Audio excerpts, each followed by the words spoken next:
Welcome back to another episode. My name is Sam, My name is Anna. and today we're going to be talking about the education system and comparing what growing up in England versus growing up in Poland is like, and comparing and looking at the similarities between the education systems in both of our countries. So, I guess the first place to start, Anna, is what age do people start going to school in Poland? So officially, you start your school at the age of 7, though you usually go to a preschool class, which is a year earlier, like between nursery and primary school. So yeah, that's a So simple that answer. starts at 6. It starts at 6. Okay. Yeah, I guess we have the same. Ours is reception. It's cool. Like that's your first year in school. hmm And then you go into year 1. And reception usually starts when you're 5 years old. So I guess we start schooling 1 year earlier than you guys. Seems like it. Yes, seems like it. And then when I was in school, I was in reception, year 1, year 2 in one school. And this was called an infant school. And then I went to a junior school for years 3, 4, 5, and 6. However, a lot of schools aren't set up this way, and they're just like one big school from reception to year 6, I think. However, my school was actually separated, but they were next door. So everyone that went to the infant school went to the junior school. But it was a nice step up, and I actually remember when I was in year 2. So this must be when I'm, 7 years old? And it was the last assembly in the school year, and it was all about the year 2s saying goodbye and they're going to their next journey. And I actually remember the song that that the whole school had to sing. I'm not going to sing it for you now, but I remember sitting at the back of the class with like my arms back and thinking that I was like really cool because I'm like the oldest and I'm like saying goodbye to the rest of the school. And I was like 7 years old. So that's quite funny, isn't it? That you can actually have those feelings of being mature and hmm like older and I don't know, yeah, more mature than other kids when you're 7. So that's quite funny. So Yes. what's like the first stage in school in Poland? How old are you in the same school for before you go to secondary school or high school? In the UK, we call it secondary school. In America, they call it high school. So, what's schooling like between these years? So we have 8 grades in primary school. Okay. 8 grades in the same set of people. And we have like this very primary stage, which takes 3 years at the very beginning when you like learn the letters and like it's a little bit like learning through play. Uh, I think that at the very beginning you also usually don't get like the regular grades. Not to upset kids, I think. You don't take exams. um, you do different tests, Okay. but I think that it's pretty like kind of relaxed. I think like, Okay. but you are in the same group until the grade 8, and after that there is an exam, and then you go further. And when I was at school, there was another stage after 6th grade, which we called gymnasium, and it was like lower secondary school between Gymnasium. gymnasium. Yeah, I think When that I think of was the word gymnasium, I think of like a sports hall ancient. where you do like PE, physical education. No, Gymnasium. I think that it was, well, to my understanding, it was, I thought that it was, um, the name was taken from the ancient Greek, maybe, Ooh, okay, or fancy. something. But I don't really know why they called this like this. I think that it was introduced only some years before me going there, and it was taken from the education, like removed in 2017. Okay. So So gymnasium no longer it's exists. gone. Yes, it's Gone. gone. Okay. Okay. So there's no grouping of ability when you're in not in high school. For example, I remember there being everyone was in the same class. When you're in Mm-hmm. year 3 to 4, 5, and 6, you're in the same class with the same people. However, there were definitely different groups of ability in some subjects. And I'm thinking maths, definitely. I don't know about the others. Maybe science and English, I don't know. But definitely maths. So like extended classes, like for some No, I people mean or like something. there's like a top group, a middle group, and a bottom group. So they No, take the no, good kids at maths, the middle kids, and the bad. no. We don't have it. You have Okay. all the classes in the same group. Okay. That makes sense. Um, yeah, I don't know why they group. I actually think it's really bad that they group kids that young because it reinforces an identity, I think.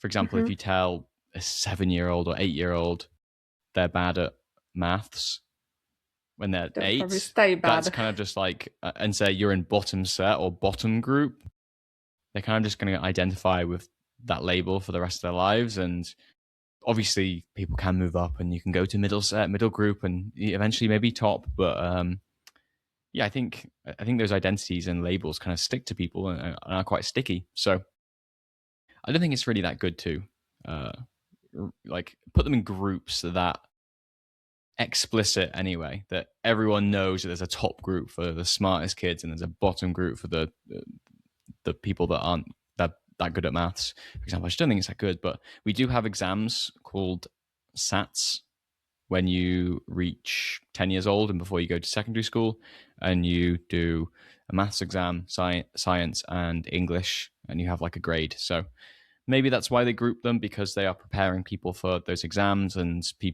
they want to get the best grades possible. So Mm-hmm. helping people at different levels kind of makes sense for that, but I see disadvantages. Yeah, I think that each solution will have its ups and downs, really. Because Totally. otherwise, you risk that you have like a whole class, and some people like excel in a subject, and some are like always behind. Yeah, So exactly. the And teacher has to, yeah, the exam has to be like for all of them the same exam. So yeah, you're moving, if everyone is in a class together, you're often moving at the pace of the people who are the slowest in the mm-hmm, class, and those kids who are more intelligent or more able in specific subjects kind of disengage because they find it too easy. And that's mm-hmm, not good, because if they are skilled at maths or English, they should be, tested on this and try to make a lot of progress. But I remember when I was teaching in Spain, a lot of the 7 or 8-year-olds didn't really know English very well. However, there were like a few kids who spoke English really well, and the English classes for them were just so boring because they're just going over the most basic material and they just completely disengage. So half the class isn't engaged because they just English is English, and then half the class aren't engaging because it's too easy for them. So it's not the there's no good solutions, like you said. Both options have downsides. mm, Okay. true, true. Did you enjoy junior school? Can you remember junior school? I remember it was very chaotic, uh, very loud. I think that's too loud for me most of the Okay. time. Uh, yeah, it was fun. It was fun. I had some really good teachers. I had some friends. So That helps, doesn't it? Having a few friends. Yeah, I just played loads of football in primary school. This was when I was at my peak football crazy age, and I was probably playing like 6 times a week, like training with the school, playing a match with the school, training with my Sunday league team, playing a match with my Sunday league team, and then in my spare time, probably going around to a friend's house playing football or going to the field and playing football. So yeah, this was peak. Playing football at lunchtime is just everything football for this period of my life. So yeah. Nice. Sounds nice. And then when do you go to secondary school? Do you say so? You have gymnasium. Is this in a different school though? Do you have to go to a different school to go to gymnasium? Yes. Okay. Yes, of course. Yeah. Sorry, gymnasium, say. Gymnasium. Well, I think that they separated it in most cases, or in many cases, from these like primary schools when they were introduced. But not only. That was the case in my school. Like the school was placed between two streets, and like from one street you could enter the primary school, from the other street you could enter the gymnasium. Interesting. And how long are you in gymnasium for? It was 3 years only. Okay. So what ages is that? It would be up to 15, I think. Okay. So like 10 or 16. okay, like 12 until this is basically secondary school, Yeah. no? No, you go to secondary school after that. You go to secondary school when What age do you start secondary school, and what age do you finish secondary school? 19. You finish at 19. You start at 16. I see. Ours is very different. So we start secondary school or high school at 11, and you finish at 16. So that's very different. Yeah. So they've actually changed the law now, so you have to be in education until you're 18 minimum now. But this only changed a few years ago. So previously, you could leave school at 16 and then just go get a job straight away. And I can imagine most people probably did that when my parents were in school. But now you have to stay in education until you're 18 minimum, I think. I heard on a podcast the other day that they've changed it to 21, but I don't think that's true. I think it's 18. So you start secondary school at 11 and you finish at 16, and then you have to choose your college. But how much freedom do you have in secondary school over the subjects that you choose? Or does everyone have to do the same? So you have like those profiles in classes. You can choose, I'm not sure the word is correct, but it's like, say, maths and physics or biology and chemistry or something, and then you get more of these subjects. You got all these subjects still, the whole package, but you get more lessons in the subject of your choice. Oh, I see. So you're still doing history and geography and arts and music, but you're just doing more science. Music, I can't remember much music. We had something about arts. I can't remember much music and secondary school. But aside of it, yeah, all of these subjects are continued in secondary school. Up until you're 19? Mm-hmm.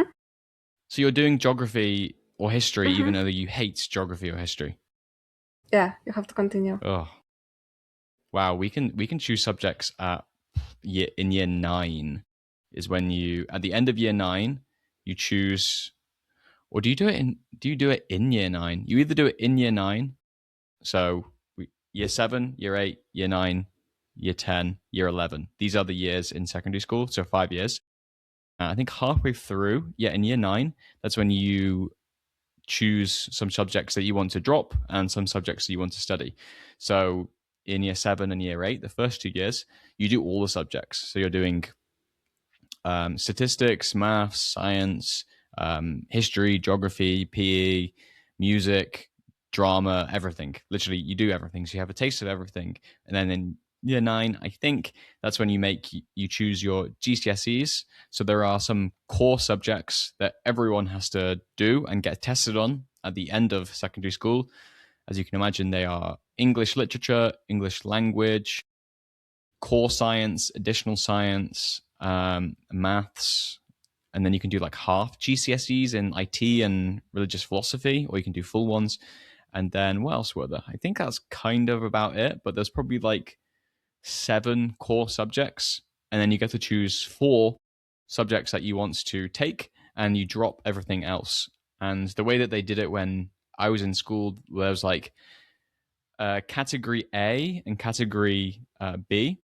And in category A, you had to like pick 2, and in category B, you had to pick 2 as well. So I chose physical education. Everyone still has to continue doing PE twice a week for health reasons, but I chose to do it further because, as I said before, I love sports and football. PE, history. I chose drama, believe it or not, and I chose French, which is crazy because I can't speak any French. And I can't imagine myself picking drama. So those are the 4 subjects I chose, but that means I dropped everything else. So I don't do any more food technology. I don't do any more design technology. I don't do any more geography. None of that. It's over. Food technology. Yeah, we had a cooking class. Do you not have a cooking class? I haven't. Well, yeah, we even from year 7, you go in and it's such a pain. Like, must be such a pain in the ass for parents because they have to buy ingredients, and then the kids have to take the ingredients to school, and then they go to school and they make scones or something, and then they take them back home with something which probably isn't edible. I remember one time actually was we were making like a chocolate cake. I think we were supposed to bring in 25 grams of cocoa, or I don't know, 50 grams or something, and I accidentally got the measurements wrong and took in like 500, like putting it all into my cake, and it was like the worst chocolate cake ever. So the teacher tried to save it, but she couldn't, and yeah, I took that horrible cake home. And as you can imagine, I didn't take food tech as a subject, but yeah, we were cooking. Was it every week? Surely it's not every week. Maybe every 2 weeks you cook something at school and you take it back. But some unfortunate kids have PE on one day, PE and food tech on the same day. So they have like so many bags, so they're carrying their ingredients, and they have their PE kit and in like a different bag. Yeah. Wow, that's cool. I wish we had it. Yeah. Well, it was good, but they didn't really. I prefer them to teach you actual useful meals that you could make, especially when you start living by yourself, like just pasta or something simple, or just like chicken and rice and some vegetables. But no, they teach you how to make scones and a trifle and chocolate cake. It's a bit I stupid, thought really. when you said food technology, I thought that it would be about nutrition and I don't know, like Yeah, diets or something. there is some theory involved in it. Also in that class, it's kind of like we made like a pillow in it as well. I don't know where my pillow went, but yeah. Hello? Yeah, we had to do like sewing. So it's about like food and what things to do at home. I don't know. So yeah, it's about yeah. We made a pillow.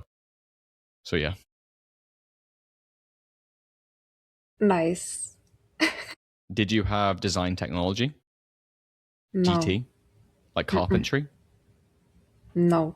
Oh, we Nothing did. like this. Yeah, we did like woodwork, which is quite fun. Oh, I I know. think that I last made a time we box. had it was in the years of communism. I think that in the Okay. back Yeah. then, I think that they did such things. And Okay. I'm guessing you had IT, ICT, what computers. is it? Yes, Okay. sure, yeah, some And what programming. about religious studies? Yes, Did you learn about other religions, or was it just Catholicism? Just Catholicism, though. Okay. I think that this priest that we had religion with, I think that he didn't take it very seriously. Okay. We usually just talked about life, in secondary school anyway. Okay. And did you go on any school trips in secondary school? Mm, surely I have, but I I can't really I'll recall let any you specific. I'll let you remember those while I answer, because I didn't actually go, but there was a trip to France, La Rochelle, but I didn't go for some reason. I went on 2 sports adventure school trips called to Arthog, where we did like mountain biking and rock climbing and things. It was quite fun. And then in year 11, there was a trip to Washington, D.C. for economics students or like business students. I wasn't taking either of those subjects, so I didn't go. But I did go to Paris in year 11 because I was studying French, which was really fun. So they Did were you the school trips I went on. did you speak French? in French? Yes, then. Um, no, I my French was terrible, so I don't think I did. No, Did you order a coffee or? probably I can't really remember what we did really. To be honest, I remember going up the Eiffel Tower. I remember going to some massive museum with like pipes outside. I remember getting in trouble in the hotel for, I don't know. My French teacher always blamed things on me for some reason, even though I didn't really do it. Once, one of my friends who was the head boy turned around and threw a dictionary at my face, and my nose started bleeding. Like, you know that? Do you remember those like French dictionaries, and they'd be like hardback and they'd be quite thick? Why would he do this? I can't remember why he threw the dictionary at me, but he did, and I got sent out of the classroom and told off. And then in Oh, France, in Paris, she threatened to send me home for chaos that was happening in the hotel because lots of boys were like running and knocking on doors and running away and stuff. I'm sure I was involved, but yeah, she threatened to do they send me back say home to England, which she was never going to do because that would be an absolute nightmare to organize, wouldn't it? do they But yeah, say I don't care who started? Shake hands. yeah, I don't know. I can't remember, but I just remember being so confused. Like, what? I got a dictionary thrown at my face. How am I the one in trouble? So Uh, because it's a meme in Poland for teachers. really, Like you have these bullies and these bullied kids, and people say teachers never care. Like who's this yeah, bully, and they say I don't care who started. Just shake hands. yeah. That's basically what happened. So yeah. I took French. Wasn't very good at it. I actually got a D in French, so I didn't get a pass in it. So Do you remember this person who threw this dictionary to your yeah, he's one of my face? best friends. Really? He was a head boy, so yeah. So you I think he remembers it as well. have He's forgiven. he's got like a ridiculously good memory. So if I asked him, "Do you remember throwing a dictionary at me in French?" he would be like, "Absolutely, yeah, I know." So what school trips did you go on, if any?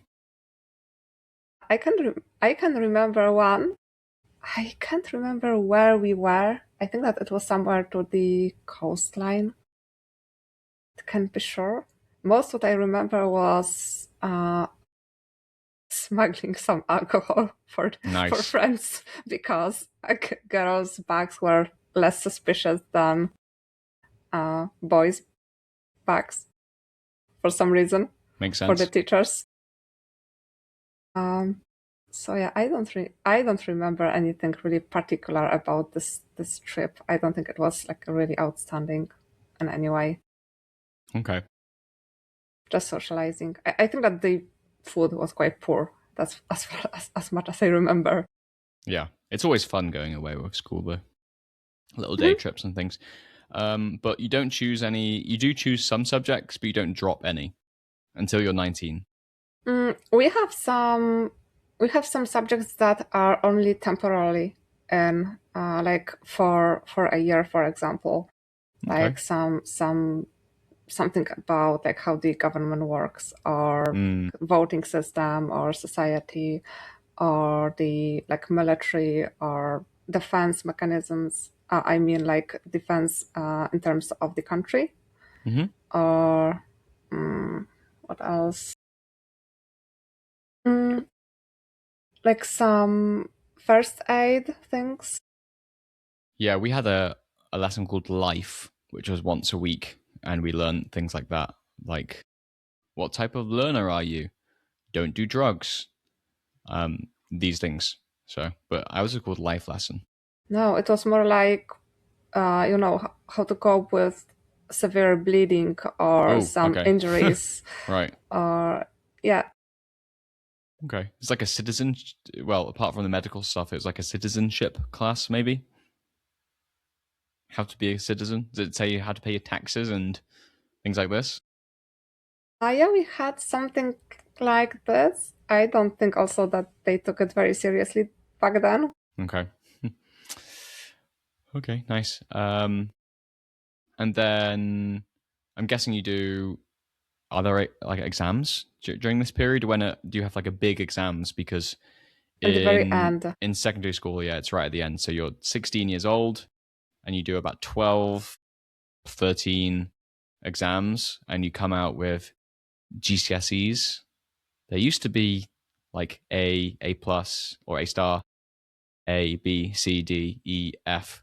But now they've changed them to numbers. So I actually don't know what these numbers represent. But these are really stressful, and schools make a really big deal out of it. And kids really stress themselves out in that final year. And it's such a big event and so big and scary and horrible. And people are just always telling you this will determine your future. And they will determine your future, because if you don't do very well in these, then you are limited from what you can do in the future. So if you don't do incredibly well in like maths and science, you're not going to be able to become a doctor essentially, or an engineer, or Mhm. something like this, because you won't be able to study biology or chemistry or physics at the next stage of education. So they are really important, but the schools really stress the kids out because they want them to do really well. Because in the UK, kind of like there's uh, schools are ranked depending on how well they do and the academic results, and like the academic results are really important. And I'm sure there's probably public information like this school, like 90% of the kids at this school achieve 10 GCSEs or something between A and C. So that might be public information. And I think the teachers and the head teachers get like internally graded by government bodies or whatever. So that's why they do it, because it's like competition and rewards and stuff. But it's not nice for the kids, and it's really stressful. So I wasn't really that stressed because I wasn't really that bothered. But and I didn't revise or study that hard for my exams. But yeah, some kids really do get really stressed. And it's the age of 16, right? Yeah. Well, like 15, 16. That's how old you are in your final year, 15, 16.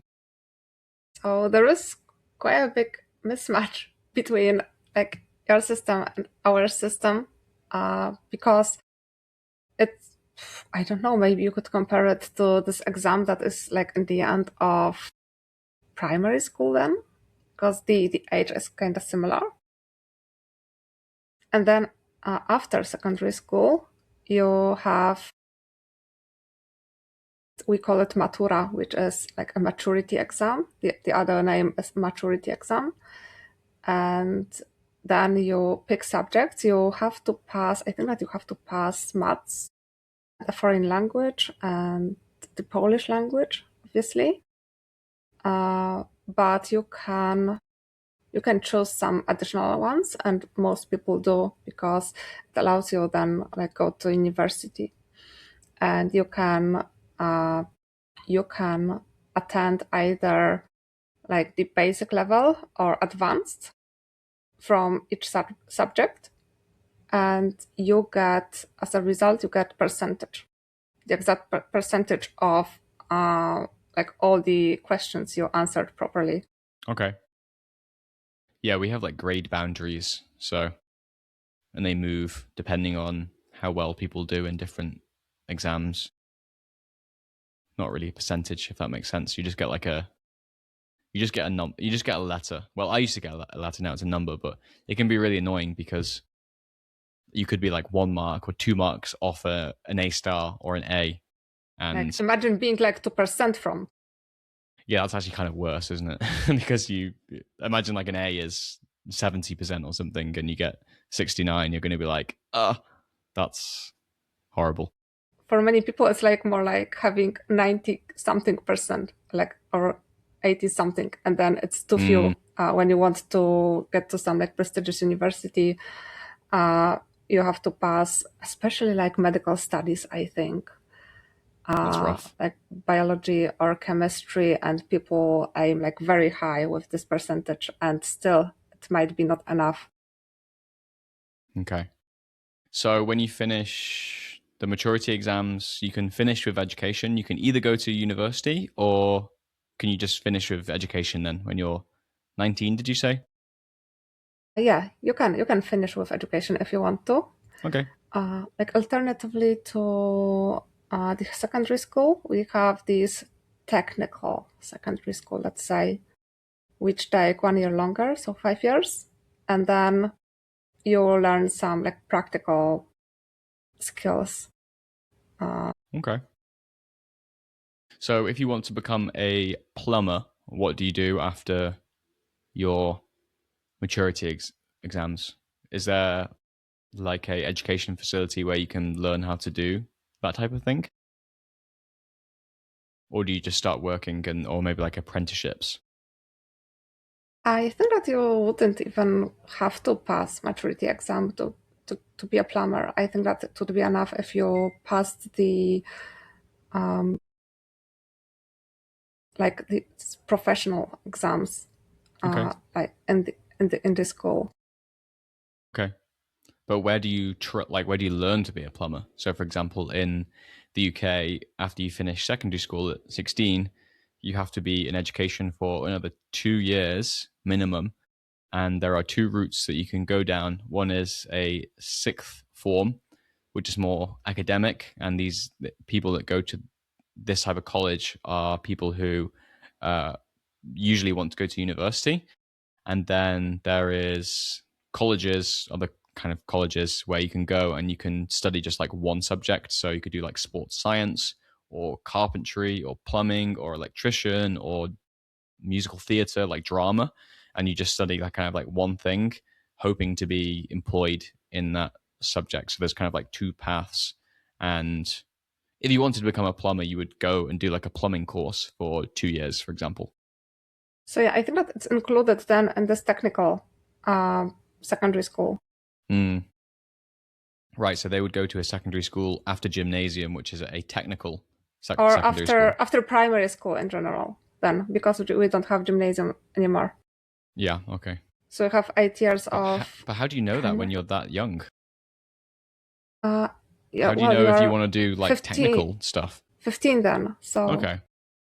So if you know that you don't want to go to university, or maybe Yeah. you're like really into something really specific. Yeah. You love But who furniture, you want to make Yeah. furniture, or Okay. Yeah. I just feel like that's quite young to decide. I suppose like you do that at 16 in the UK, so it's not that different, but yeah. But after this technical secondary school, you can still pass maturity exam. If you Okay. figure out that you Oh, want I to go see. to Yeah. university anymore, and anyway, Mhm. you can still like learn more and pass the exams that you want to, and still go to university. I have a friend who went to a veterinary like technical secondary school. Mhm. So she became a like technician, or how do you say it? Technician. Technician, yeah, of veterinary. But you can become a vet either from this technical secondary school or after university. So she first she first went to this technical secondary school. She passed all the exams. She started working, and then she, in this field. And after that, she went further to university to like broaden her knowledge and Got it. Okay. get a degree. Nice. That's cool. So yeah, if you go to the academic college at 16, so you're there from the ages of like 17 and 18, maybe you start when you're 16, you only choose 16. You start from 16. Sorry, I meant in the UK. Okay, sorry. Yeah, that's okay. Don't worry. So yeah, in this academic college, you only have like 3 subjects. Actually, you choose 4, and then you drop one after the year 1, and then year 2, your final year, you only have 3 subjects. Only 3 subjects. You learn only 3 subjects. Only 3 subjects. So in first year you have 4. In year 2 you study 3. So mine were geography, history, and politics. So I don't do anything else. From the age of 17? 17, yeah. Like you have 4 and then you have 3 when you're 18. Or when you're 17. I can't remember. Do you go to university at age 18? 18ish. So you're in college like 16 to 18ish, I think. But yeah, 3 subjects only, so nothing else, which is quite nice. If you hate music or you hate history, I don't really see why you need to be doing that. I don't know about history, actually. I think history is quite important. But music, I don't know. Mm-hmm. Yeah, I would love. I remember being so annoyed having to learn some subjects that I knew I don't want to have anything to do in my future with these subjects, and still I had to learn and pass some tests. Yeah, that kind of sucks. Did you go on any trips with... Well, I suppose you didn't go to a college, did you? Okay. We went to Washington, D.C. in my college with my politics department, which was really fun. So that was easily the best school trip I went on. That was amazing. I can imagine. I know. Or maybe I can't. Yeah, it was crazy. Okay, and then what about university? How long is university in Poland? So basically, usually it's 5 years to master's degree, and it's divided after like 3 years to get bachelor degree, and then 2 years for master's degree. Okay, Most of the time. If you just want a bachelor's degree, it's 3 years. It's 3 years, yes. Okay, nice. Is it expensive? Is it free? So we have the most prestigious universities are the state universities. So The they state are or stage? Stage. Stage. No, Okay. State. State. So government State universities? Yeah, so they are funded like publicly, and they are free. And these are the best ones? They are considered the best ones, yes. And they're free? And they're free. But they're very competitive and difficult to get into, I can imagine. Yes. Right. They are. And then the other ones are worse. Private. And they're not free. No, they are private. They are paid.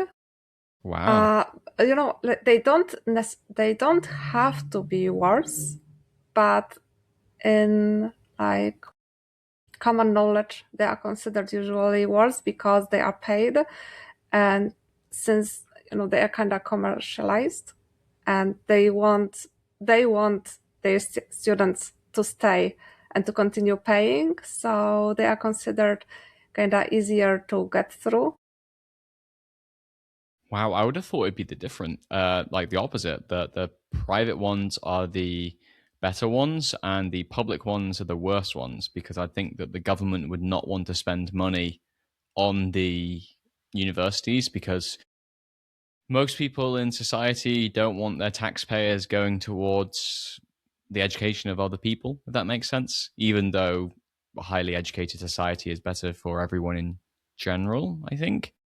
But you can imagine a 60-year-old thinking, why is my taxpayers going to some education of an 18-year-old? I don't benefit from that whatsoever. So I would have thought that public university would be way worse and the private ones would be better because they would have more money to spend on facilities and better teachers and things like this. I can't really tell. I have never been to a private university. Ooh, so you got into one of So these fancy state schools? I don't know about. Well, I was actually, my first studies were paid, but at the state university, because I was like in the weekend course, let's say. Weekend course? Yes, So you're just studying at the weekend? only at the weekends. Yes. Why do they do this? What were you Uh, doing Monday to Friday? Working. Okay. Okay. Working Monday Be- to Friday, and then you go to like lectures and seminars and on Saturday and Sunday. yes. Ooh, okay. No days off. No days off. Ouch. Yeah, that was a little bit painful. I didn't manage with my maturity exam results. I didn't manage to get to the studies that I wanted to get to, only like on the daily course. So I applied to this weekend course basically. But then Okay. I had to pay. Mm, yeah, and But was your weekend course still 3 years? Because obviously a weekend is just two still three days. years. But how did you do the same amount of work in 2 days compared to 5 days that people are usually at university for? You start very early and finish very late. Really? So it's like a really long Saturday and a really long Sunday. Sometimes I think that sometimes it was more than 12 hours. That sounds horrible. And you would work Monday to Friday? Yes. And you did this for 3 years? Yes, but I didn't. I worked kind of part-time. I didn't have like regular work from Monday to Friday. I Okay. had some days, no, some longer days, some shorter days, some days off. Because I wasn't employed on a contract. I was, yeah, it was a different kind of contract. So it wasn't like the regular contract for work. So we have it. In my bachelor's degree, when I was studying politics, because it's like a reading heavy subject, I was only in Mondays and Tuesdays for the first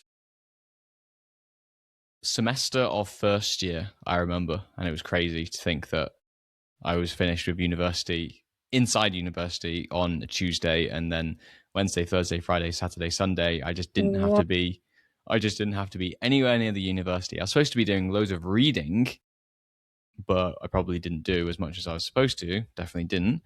What? But 2 days? I know, crazy. 2 days? And I was paying £9,000 a year, and I was in the university for 9 hours a week. And what else do I get? I get access to loads of PDFs. So, is that value for money? I don't think so. You've got lots of freedom for this money. Yeah, that's true. Yeah, but when you're a student, you don't have loads of money. I can't remember how I spent my time, to be honest. What did I do during all that time? I suppose you're supposed to go to the library and read and study and things, but yeah, I can't remember how I spent my time. So, but that's the problem with like reading subjects, is that you're expected to do a lot of independent study. So on the course descriptions, they'll say like total hours and like guided hours, which means in a lecture or a seminar or a workshop, or I don't know. And then independent study is what you're supposed to do by yourself. So mine was like ridiculous, of like 31 hours independent, 9 hours. in You guided mean per hours. week? So yeah. I would spend in my second studies, I would spend loads of time like in their university, like sometimes over 30 hours or almost 40 Yeah. per week. But I think that most of the stuff that we are expected to know were covered during lectures or like some exercises. Yeah. Yeah, we had four subjects at a time, I think. So it'd be one lecture and one seminar per module. So yeah, and then you'd have to you'd have like one extra. Can't remember what that was on. There's something I can't remember what the extra thing was, but yep, crazy. And then the worst thing was that my university it wasn't on a campus, so it was there was a campus, but it's just like a huge building in the middle of the city center, and all the different accommodations are kind of like spread around the city. So yeah, I was in 2 days a week, and then for the rest of the week, I'm just in this building with hundreds, if not thousands, of students just miles away from the actual university building and library. So it's crazy time. I don't know how they expect people to be good students in that situation. It's crazy. I feel like if you have a degree where you have to be inside the university every day, it's easier to show up for university because it's just in the You're motions. But there. if you've spent Wednesday, Thursday, Friday, Saturday, Sunday at home, it's quite easy just to think, oh, I'm not going to go in on Monday because it's not normal for you to go into university. So yeah, the attendances, were quite low. So it's crazy. Don't know how they expect people to succeed, but How difficult was it to pass exams on university? most of it was essays. So we didn't really do exams. I can't remember. Did we do an exam? There might be some online. No, I think all of them were. So usually the module would be separated into sometimes just one assessment or one assignment, or most of the time it'd be two. So it might be like a presentation that you have to do, which is worth like 20%, and then one essay, which would be like 2,000 to 4,000 words, usually around 2,000, and you just have to write an essay on a subject and you just get graded on that, and that would be 70 to 80% of your mark on that module. So everything essentially is just you by yourself in the library having to read and prepare and write essays and things like this.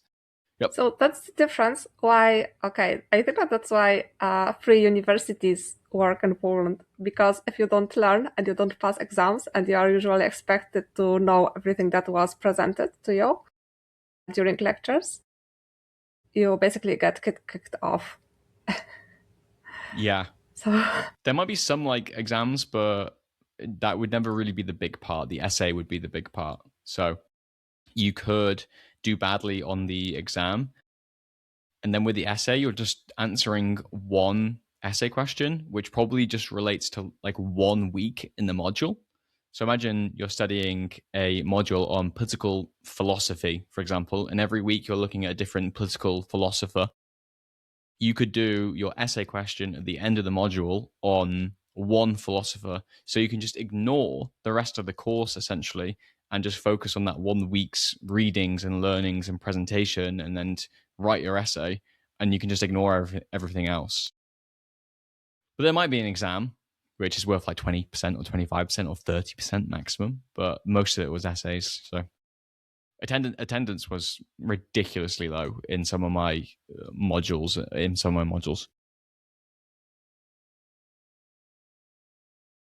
that's a difference. Yeah. But yeah, that's university studying politics in the UK. You don't go to university much, so I thought it was great when I was at university, but I did think, why am I spending so much money on this degree for what I'm getting? Well, and now you are not even a politician, right? No. And then I decided, actually, that was such good value for money. Let me do it again for a master's degree. So now I have a master's degree in politics as well, which exactly I'm still not using. So thank you. Thank you, university system. Yeah, congratulations. Thanks. I did need a degree to get my first teaching job, so I suppose. Just worth it. I guess it was kind of worth it. Look where it led you. Exactly. Yeah. I probably wouldn't have gone to Spain if I didn't go to university, but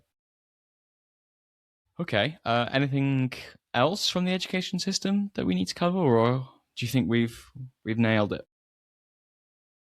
I think that we covered most of it. Yeah, I think so. Didn't we?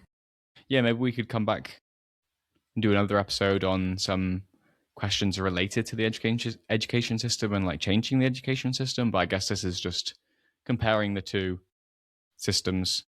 I guess if we had to summarize, I think that in the UK you have more choice over the subjects that you study. Generally, earlier you Yeah. get the choice much earlier. which I guess is a good thing. But I quite like comprehensive education. So I think it's good for people to be engaging with history until they're 18, and like biology and understanding more. But I'm thinking about it as an adult who enjoys learning, and I'm not thinking about my 15-year-old self who didn't enjoy chemistry, for example, and telling me I need to study chemistry until I was 18 would probably be the worst thing that you could tell me. So, yeah. I hated it so. Chemistry? Yeah, chemistry particularly. Me too. Now when I think about it, I think that we could drop some subjects in the final year, but Okay. but That not makes sense. many. Yeah, because you have to like study for your exams and stuff. So, is that why? Yeah, I think so, but yeah, it was too much learning from subjects that I didn't like. Sure. Definitely. Okay. Thank you for listening to the episode, and I'll see you next week. Bye. Bye bye.